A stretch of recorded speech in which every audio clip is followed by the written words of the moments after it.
I think probably the risk of a negative consequence is that this ticks up, which is woo doggy. God damn. All right, well, let's use my really good. We're gonna start with the best die and work our way down.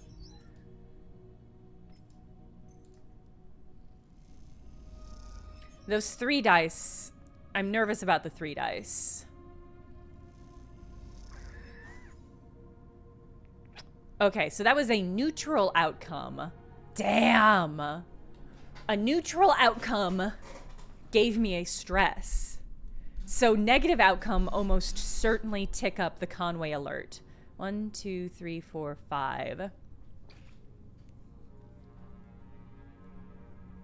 We need 5 ticks. We could hypothetically get that, but I know this isn't going to be the last thing we need to do.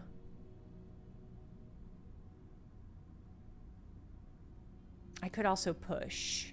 But if a neutral outcome gives us a push... Okay, that was neutral, +1 stress, but +2 ship mine. I'm going to stress this child out. For profit. Okay, +1 tick, plus stress.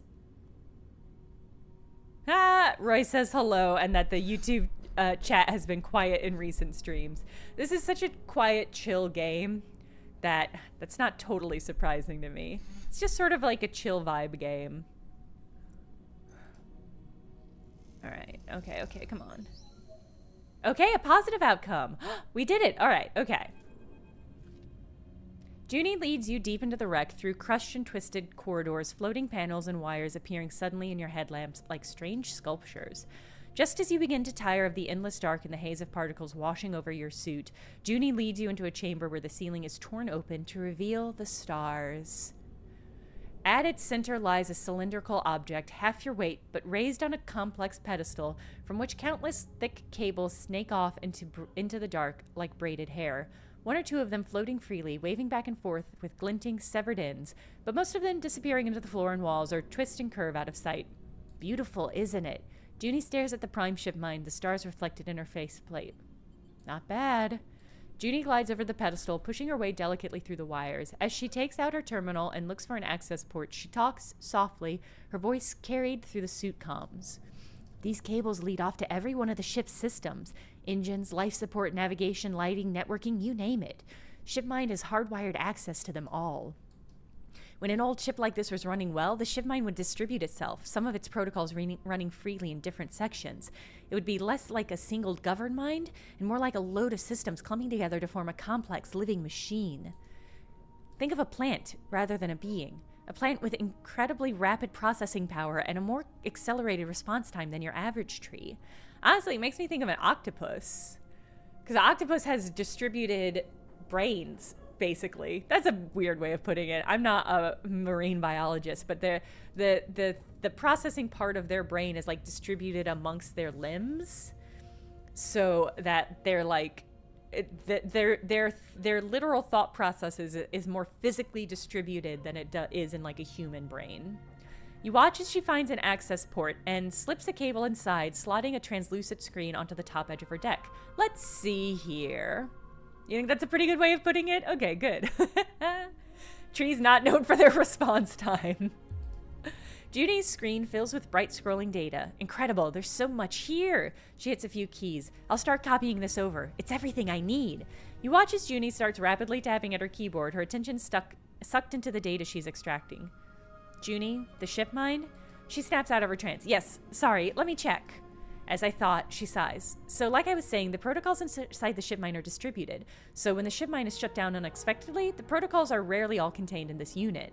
She places a hand gently on the cylinder. As is the case here, parts of it are trapped elsewhere in the ship's system nodes. She taps a few keys, which is a problem. There's always a problem. Luckily, Junie tunes back to you with a smile. You have me. Shiplopod? Another great name for a spaceship. Shiplopod and Reparadise. If we rip this thing out with parts of its protocols elsewhere, it's probably gonna destroy itself the moment we turn it on. It doesn't matter if we were gonna wipe the whole thing anyway. It'll be too late. The mind inside the ship mind will be broken. If we find the nodes housing the distributed parts, power them up, and then disconnect them, the protocols will be sent right back into the ship mine here, and we can take it clean out. We can take it out clean. How do we find the nodes? We either ask the cradle very nicely, or we spend the next cycle following these cables to see where they lead. I've got an incoming signal. Seraphine's voice suddenly cuts through the comms, urgent and nervous. If you're lighting up the systems and networks down there, time to stop. You hear a click as Junie disconnects from the cradle, and the two of you exchange nervous glances, instinctively backing off from the ship mine. Suddenly, a faint red light glimmers in the dark beyond the broken ceiling. You hold still. The moment stretches out, and you hear Junie's breath through the comms. The light flashes, pauses, and then fades. You take a breath. Too close. Conway drone, Junie whispers, sniffing the network. We are clear, Seraphine chimes in again. I've turned off almost all of this rig's systems, but we need to be careful. Keep network activity to a minimum. Understood, Junie cuts in, but we need to access the networks to get the ship mined out quickly. Then I hope you're feeling lucky. There's a click as Seraphine closes the line. You and Junie look out at each other again, and then at the ship mine, encased in its cradle, wrapped in cables. This isn't going to be easy. It never is. It never is. See, there's a little red light. I wonder if that's supposed to be the drone. I guess there's a couple little red lights.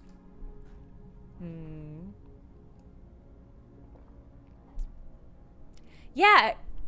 I will say, Cactus, I do think they've very thoughtfully hedged their bets about how much writing they need to do by kind of ensuring that one of the people on the trips that you take is the same for most people. Like, the fact that this game was like, you don't have to take Junie on this one, but for some of the other trips, we have had to take, like, we have to take Femi, we have to take so-and-so. So I do think that makes it quite a lot easier. And you'll notice that we have a lot of scenes here with Junie, and we haven't had any with Nia. And the same, like, that whole sequence with the cat. Even though Nia was part of our ship when that happened, I think maybe she wasn't yet. But, like, we've had a lot of sequences with us and Seraphine and us and Bliss, but very few with Nia. Like, none with Nia so far. So I do think they're sort of hedging how much writing they need to do. But I think they're doing it in a very thoughtful way. Wow. All right. Our team of buff, beautiful ladies cannot do the endure, and that's totally fine. I think I'm going to push. All right. I think, yeah, honestly, that was worth it. Okay. Oh, man, we got 3 points for that. The node map of the cradle's connection grows a little more, and you should be able to identify which to isolate. All right. Well, let's do one more. I'm not going to re-roll. I mean, I can't re-roll this last one.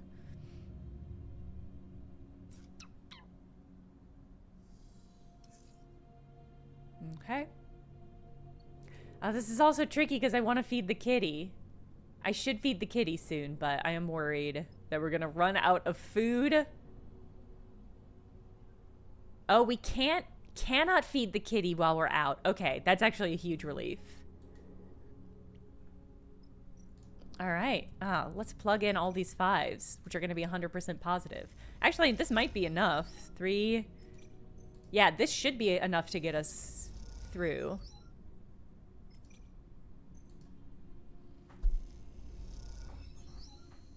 That was a lucky dice roll. Oh god, more locations.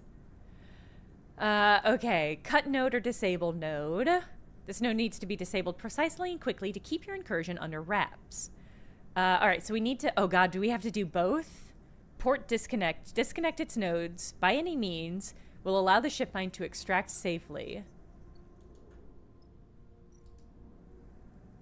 Oh Christ, okay, so we're gonna have to do all of these.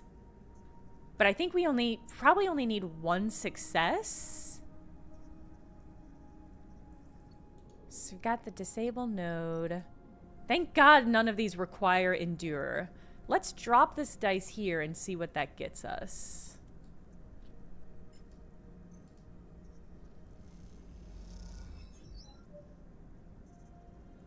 Oh, okay, so we don't have to do all of them. That got us 2. Okay, great. Well, let's try our luck with this. It might be better to re-roll. Conway alert, fuck. Nia, do we have any place that uses your skill? Absolutely not. I might push this die and try to get this. We only need 1 more tick. I would love to get this done. Oh, beautiful. Oh, beautiful.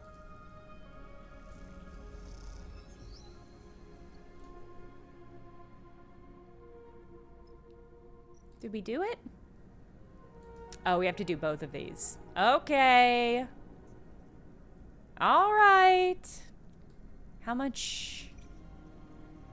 I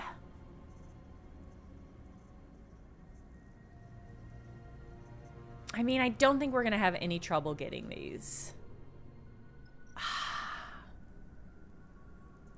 I mean, we've got bonuses to all of these. I actually think we'll be able to get this no problem next time. So I'm gonna wait. I'm gonna wait and be responsible, and hopefully we don't starve. Ah, fuck. I stubbed one of my dice. All right. Junie, take us home. Junie, get this done. The node goes quiet. Cleanly done. Nice. Okay. Is that everything? It's ready, sleeper. Junie's voice comes quietly through the comms. You look over at her, floating beside the cradle, uplit by the pale screen of her deck. She gives you a reassuring nod. You turn to the prime ship mine, now floating above its cradle, the final nodes disconnecting and the locks released. You glide over and gently grab it, the worn metal casing gleaming in the dim light. As you do, you feel a strange sensation of something moving around inside, like a creature in a box. Another creature? The weight shifting this way and that way under the pressure of your gut. A metaphorical creature. It suddenly dawns on you that Jean-Mi plans to put you inside this strange device to hold your mind here while he investigates your body. The thought prompts a shiver. This is a digital cat. This is a Tamagotchi. That drone's still sniffing around, sleeper. Seraphim voice crackles on the comms. So if you have what you need, let's go. You feel Junie's hand fall on your shoulder. Come on, sleeper. Don't overthink it. She pats you gently. There'll be plenty of time for that later. We found a Neopet. Yeah. Tamagotchi. Wonderful. You look up and see a faint red light glittering in the dark beyond the broken ceiling. Time to leave. Contract complete. Dope. Dope. All right, but I don't get any points for that yet.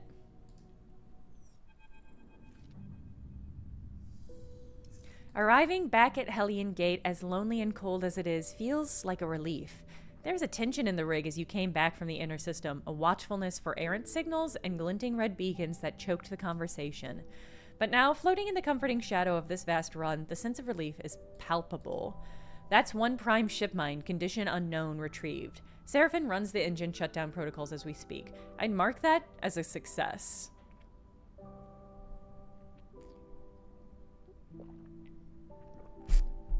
We did it. Yes. Agreed. Thank you. Seraphim waves her hand away. We're a crew. We work together. Sleeper, can I speak with you? Junie asks from the back of the cockpit. Of course. She leads you out of the passageway, tucking herself against the wall. She looks small, even in this compact space. Thank you for taking me with you. I hope I proved I'm trustworthy. Hey, thanks for helping, kid. That's what I promised. She looked at the floor. In my time here in the belt, I haven't found it easy to make friends. Well, you did open by lying to us pretty bad, Junie. I mean, I get it, but like... She falters, tripping over her words slightly. But you, sleeper, well, I hope you'd consider me a friend at least. Yeah, totally, Junie. She can't help but smile. I'm glad. Aw. No, Jenny, that would be so tragic.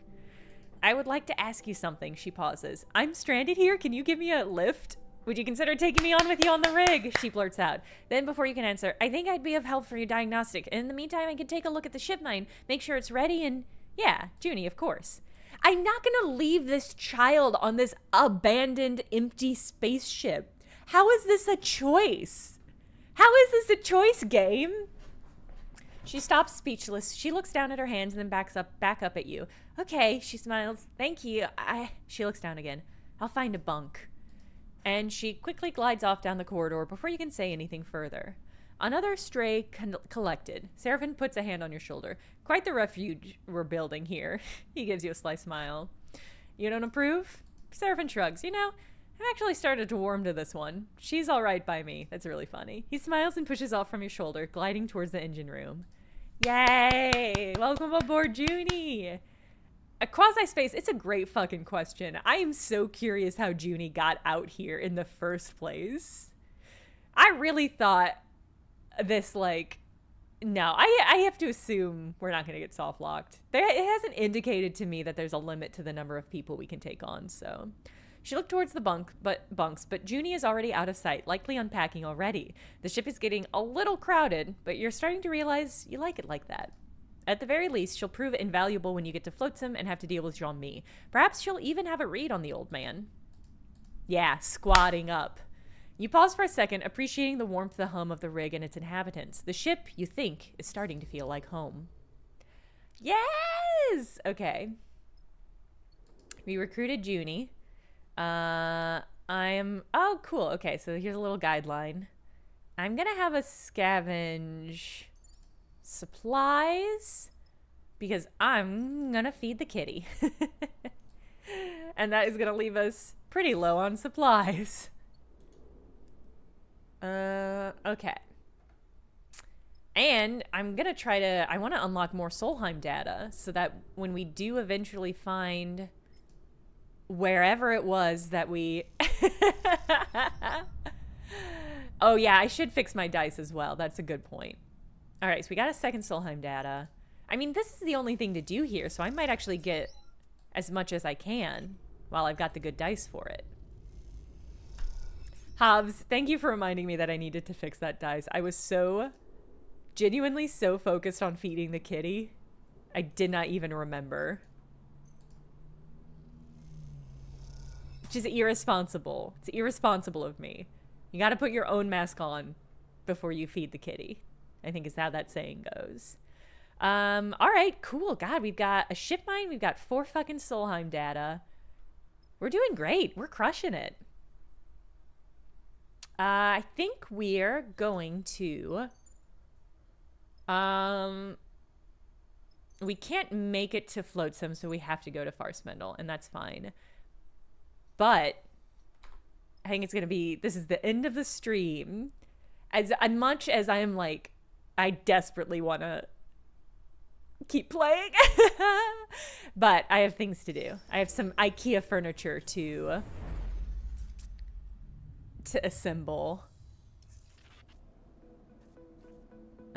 Okay. I thought for sure when we arrived, we were going to have to do something. Somebody was going to come yell at us.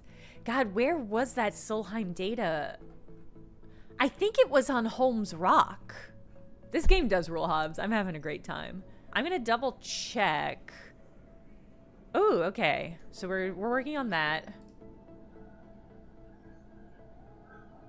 That's just a way to get money. Supplies, which we do need.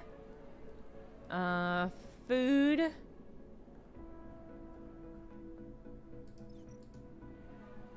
All right. Ooh, we should unlock Nimba. I feel like there's going to be a story there, maybe. All right, ceiling shifts, I'm bad at. And then processing stuff. Okay. I think the place with the locked secret door, it had to have been Holmes Rock. I can already sense that I'm going to get distracted by this side quest. But we have to know. We have to know. Okay. Doing this is very important, but I think we're gonna remind me. Ed, I'm glad to hear that. Ed on YouTube says, I love your role as a narrator for us. Hearing you read dialogue always makes me feel so much more invested. I'm glad to hear that. Okay. The start of the next round. This is my plan. I'm setting this in motion. Rory says not it. The rest of chat. We need to refuel, restock. And I do want to spend one round unlocking Memba and also the gambler thing. Just so we can unlock whatever storylines that might give us, potentially. I fed the kitty. I fed the kitty. Thank you, Jay Dempson. We're going to do that, and then we are going to hop over to Holmes Rock, because I want to see what the fuck the Solheim secrets are going to get us. So I think that's the plan. I think that's the plan for the next... It might drop us back at... It might drop us back at Hellion Gate when we open the game next time, because I don't think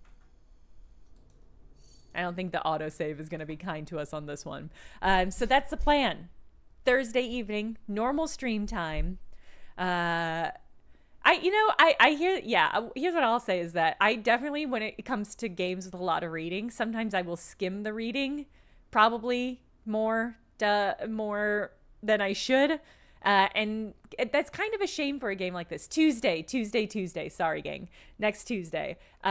With a game like this, the writing is so beautiful and so interesting and adds so much to the experience of playing the game that I do I like the fact that when I stream it, I have to slow down and read all of it.